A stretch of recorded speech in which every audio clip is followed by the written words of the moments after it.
Hey everybody. Today we're getting started with random variables. A random variable is just a variable whose value is determined by a random process. Some examples make that clear, I think.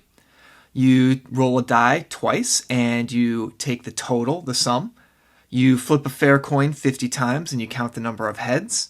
You choose someone at random from Chicago and you take their exact height, say in centimeters.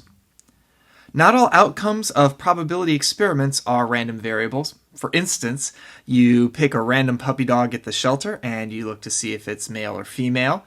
That's not a random variable because the outcome is not a number. Same if you choose a random US senator and look at the color of their eyes. Not all numerical things are random variables. For instance, the total number of steps in the building where you live or the temperature in New York City at noon today.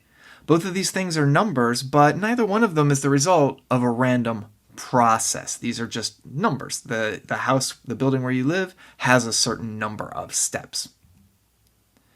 Random variables come in two flavors. They can be continuous, where the variable could take any outcome in a range of values, like the exact height of a randomly selected person, or a random variable can be discrete. And a discrete random variable is one where the outcomes can be listed, like the sum when you roll 2 dice or the total number of heads when you flip a coin 50 times. When a discrete random variable has a finite number of possible outcomes, we can make a table, and we can list both the possible outcomes and their probabilities. This is called a discrete probability distribution, and a typical one is shown here. This one's showing if we flip 3 coins and let x be the number of heads, x could be 0, 1, 2, or 3, and with these respective probabilities. By the way, we can actually get those probabilities by writing down the entire sample space for when we flip 3 coins.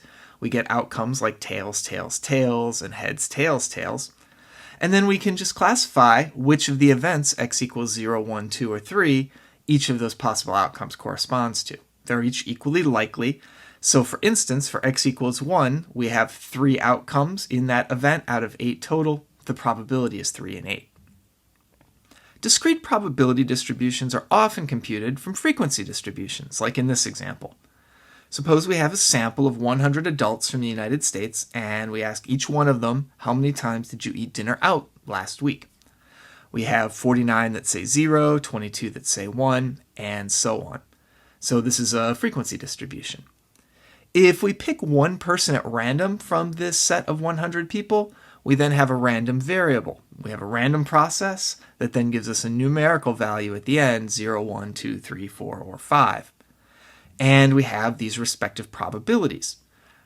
Of the 100 people we could pick, 49 are zeros. They're all equally likely, so the probability of getting x equals 0 is 0.49. Similarly, the probability of getting x equals 1 is 0.22, 22 divided by 100.